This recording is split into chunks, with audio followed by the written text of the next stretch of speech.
அனைவருக்கும் வணக்கம். நான் உங்கள் மோசஸ் ஒளியல் ஜோல வாஸ்து கன்சல்டன்ட் சென்னையிலிருந்து. ஏன்னா இப்போது தை மாத பலன்களாக பார்க்க போகிறோம்.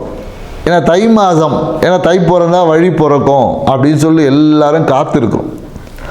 நிறைய பேருக்கு வழி பிறக்குது, சில பேருக்கு வழி பிறக்க மாட்டேது.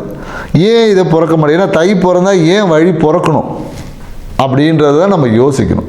ஏன்னா தை பிறந்தா வழி பிறக்கும் அப்படின்ற நிறைய ஆன்மீகம் சார்ந்த விஷயங்களை நிறைய யூடியூப்பில் சொல்லியிருப்பாங்க. அதுக்கு பின்னாடி இருக்க ஏதாவது ஒரு சூட்சமம் இருக்கும் இல்லையா? ஸோ அதை தான் நாம் பார்க்கணும். அதை பற்றின சின்ன ஒரு 2 நிமிஷம் பேசுவோம். அதை பார்த்துட்டு நம்ம அடுத்த ராசி பலன் என்னன்னு போகலாம். ஏன்னா தை பிறந்தா வழி பிறக்கும். ஏன்னா காலபுருஷ தத்துவத்திற்கு 10ஆம் இடத்துல சூரிய பகவான் சஞ்சரிக்கும் போது தான் தை மாதம் அப்படின்னு நம்ம சொல்கிறோம். காலபுருஷ தத்துவத்துக்கு, ராசிக்கு இல்லை, சரிங்களா? காலபுருஷ தத்துவத்துக்கு 10ஆம் இடத்துல சூரியன் சஞ்சரிக்கும் போது அதை நம்ம தை மாதம் சொல்லுவோம். ஏன்னா 10ஆம் இடம் என்பது கர்மஸ்தானம். ஸோ அப்போ இந்த தை மாதம் என்பது எதை சொல்லும் அப்படின்னா, உங்களோட கர்மங்களை எல்லாம் சரி பண்ணிட்டீங்கன்னா வழி தானாக போகிறோம். ஏன்னா 11ஆம் இடம் லாபஸ்தானம், மன மகிழ்ச்சியை குடிக்க, வெற்றியை குடிக்கக்கூடிய ஸ்தானம் தான் 11ஆம் இடம். ரெண்டுத்துக்குமே அதிபதி பார்த்தீங்கன்னா சனி பகவான் தான். ஸோ அதனால தான் தை பிறந்தா வழி பிறக்கும். ஏன்னா தை மாதத்தில் நீங்கள் செய்யக்கூடிய அந்த விஷயங்கள் தான் உங்களை அடுத்த வெற்றிக்கான வழிவகைகளை ஏற்படுத்தி கொடுக்க போகிறது. ஏன்னா சூரியன் ஆத்மகாரகன் இல்லையா? ஸோ அப்போ அந்த ஆத்மகாரகனுக்கு உண்டான அந்த கர்மங்களை எல்லாம் நிவர்த்தி செய்யும் போது, அதனால தான் நம்ம என்ன பண்ணுறோம், பழையன கழிதலும் புதியன புகுதலும் சொல்லி தை பிறந்தா போகி பண்டிகை கொண்டாடுறோம், மார்கழி கடைசி நாளில். ஸோ அப்போ தை பிறக்கும் போது புதுப்பான எல்லா விஷயமும் புதுமை, அதாவது கழிவு எல்லாத்தையும் நீக்கிட்டு புதிய விஷயங்களோட தொடங்குகிறோம். நம்மளோட கர்மங்களை எல்லாத்தையும் சீர்படுத்தக்கூடிய ஒரு மாதம் தான் இந்த தை மாதம். அதனால தான் நிறைய பார்த்தீங்கன்னா விவசாயிகளுக்கு எல்லாமே விவசாயத்தான் பெரும்பாலும் தை மாதம் நம்ம சிறப்பாக கொண்டாடும். ஏன்னா கரும்பு, புது நெல், புது நாற்று அப்படின்ற மாதிரி புதுவான இப்போ தான் எல்லாமே பார்த்திங்கன்னா அந்த அறுவடை முடிந்து அந்த புது பானையில் ஒரு பொங்கலை வச்சு பொங்கும் போது நம்மளுடைய வாழ்வில் ஐஸ்வர்யத்தை பொங்கி தரும். அதனால தான் நம்ம இந்திரனுக்கு அதை வைக்கிறோம், சூரியனுக்கு படைக்கிறோம். இந்திர பொங்கல் தான் அதுக்கு பேர், சூரிய பொங்கல் சொல்லுவாங்க. சூரியன், இந்திரன் இப்படி நிறைய, ஏன்னா இந்திரன் தான் விவசாயத்துக்கு அதிபதி. யாருன்னா இந்திரன் தான். ஸோ அதனால தான் பார்த்தீங்கன்னா இந்திர பொங்கல், சூரிய பொங்கல் அப்படின்னு நம்ம சொல்கிறோம். அப்போது என்னன்னாக்கா அந்த பொங்கல் பானை எவ்வாறு பொங்கி வழிகிறதோ அதே போல் நம்ம வாழ்க்கையிலும் ஐஸ்வர்யம் பொங்கணும். எப்போ? கர்மங்களை சரி செய்யும் போது, இல்லை கர்மங்களை சீராக்கும் போது தான் பொங்கும். ஸோ இந்த விஷயத்தை இந்த தை மாதத்தில் புரிஞ்சு உங்கள் வாழ்க்கையில் நீங்கள் செய்ய வேண்டிய கடமைகளை செய்வது தான் உங்கள் கர்மங்களை நீக்குவதற்கான ஒரே வழி. நீங்கள் செய்ய வேண்டிய கடமை இருக்கும். உங்கள் அப்பா அம்மாவுக்கு செய்ய வேண்டிய கடமை, சகோதரருக்கு செய்ய வேண்டிய கடமை, அண்ணன் தம்பி உறவுகளுக்கு செய்ய வேண்டிய கடமைகள் இருக்குது. அதுக்கு தான் அவங்களாம் உங்களுக்கு உறவுகளாக வந்திருக்காங்க.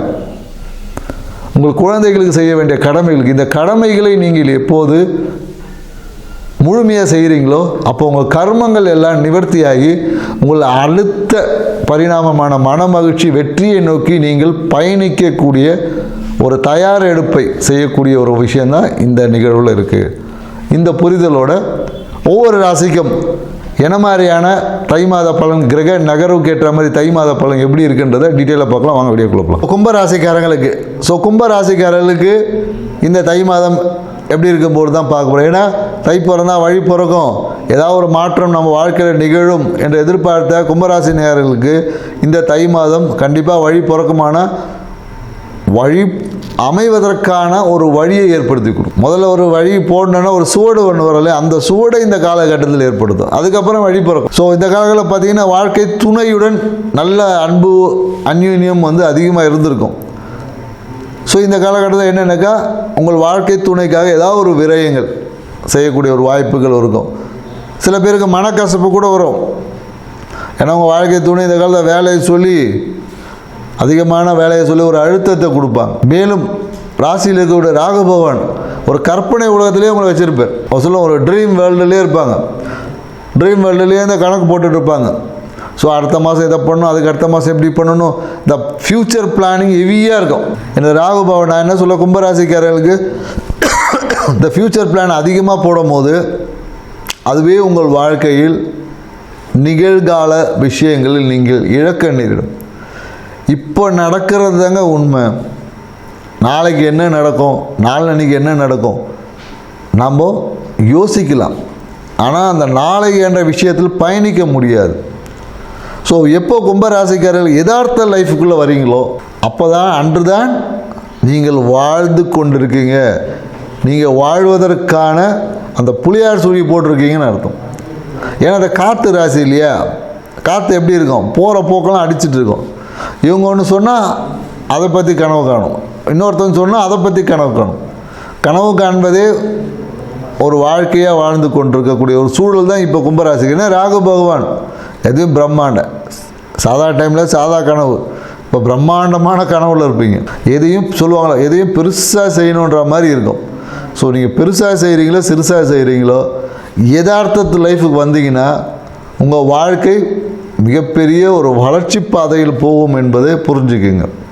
ஏன்னா 5ல் இருக்கக்கூடிய குரு பகவான் என்ன பண்ணுறாரு பார்த்தீங்கன்னா, ஏன்னா குரு இருக்கிற இடம் ஒரு அழுத்தமாகவே இருக்கும். கும்பராசிக்காரங்க பார்த்தீங்கன்னா ஏதோ ஒரு அழுத்தம் இருக்கும், பொருளாதாரம் சார்ந்த அழுத்தம் இருக்கும் சில பேருக்கு. ஏன்னா லாபம் எவ்வளோ வந்தாலும் பத்தலை, அந்த மாதிரி தான் இருக்கும். எவ்வளோ வந்தாலும் அனுபவிக்க முடியல, எவ்வளோ வந்தாலும் திருப்தி இல்லை, இந்த மாதிரியான விஷயங்களுக்கு. ஏன்னா கும்பராசிக்காரர்கள் வருமானத்துக்கு குறை என்பதில்லை, அந்த வருமானம் பத்தலைன்னு வேணா இருக்கும். அந்த வருமானத்தை கொண்டு இவங்க ஒரு செயல் செய்வாங்க, அதுவே இவங்களுக்கு அழுத்தமாக மாறும். ஸோ அதனால் கும்பராசிக்காரர்களுக்கு மன அழுத்தம் உண்டான கண்டிப்பாக மன அழுத்தத்தில் தான் இருப்பாங்க. இந்த மன அழுத்தத்தை போக்க என்ன பண்ணணும்ன்ற ஒரு வழியை தான் நீங்கள் பார்க்கணும். மன அழுத்தத்தை போக்குவதற்கு நீங்கள் என்ன செய்தால் மன அழுத்தம் போகும், அதிகமாக சிந்திப்பதை விடணும். இதுதான் மன அழுத்தம் போகிறது ஒரே வழி. மன அழுத்தம் போகிறதுக்கு நம்மளோட நேரடி வாடிக்கையாளர், எங்களோட வாடிக்கையாளர்கள் நிறைய வர்ம சூட்சுமங்களெல்லாம் சொல்லி கொடுத்துருக்கோம். ஏன்னா நம்ம ஒரு விஷயத்தை சொன்னோன்னா அதை நீங்கள் தவறாக பயன்படுத்தும் போது அது அந்தளவுக்கு நல்லா இருக்காதனால, ஸோ மன அழுத்தம் போகிறதுக்கு ஓவர் திங்கிங்கை குறைத்து கொள்ளணும். காலை உணவை கண்டிப்பாக சாப்பிடணும். ஏன்னா கும்பராசிக்காரங்களுக்கு பார்த்தீங்கன்னா இந்த காலங்களில் நிறைய சளி தொந்தரவு இருக்கும், அப்படி இல்லைன்னா மூலம் சார்ந்த பாதிப்பு இருக்கும். பெண்களாக இருந்தாங்கன்னா பார்த்தீங்கன்னா இந்த கர்ப்பப்பை சார்ந்த விஷயங்கள் ஏதோ ஒரு உபாதைகள் வந்தது. இந்த 3 விஷயங்கள் இந்த காலகட்டத்தில் எல்லாரும் போட்டு வதச்சிட்டு இருக்கு. ஸோ இந்த விஷயங்களை மாற்றி அமைக்கிறேன்னா மன அழுத்தத்தை குறைத்து முறையான உணவு பழக்கத்தை வச்சுக்கணும். சாப்பிடும் போது கவனம் பார்த்தீங்கன்னா கும்பராசிக்காரன் எங்கேயோ இருக்கும் யோசனை, தட்டில் சோறு இருக்கும், ஆனால் ஆள் அண்டார்டிகாவில், ஆப்பிரிக்காவில், அமெரிக்காவில் இருக்க மாதிரி இருப்பாங்க. எங்கேயோ எண்ணத்தை செலுத்தி கொண்டு சாப்பிடுவாங்க. ஏன்னா நம்ம முன்னோர்கள் சொன்னால் சாப்பிடும் போது சாப்பாட்டு மேலே கவனத்தை வை.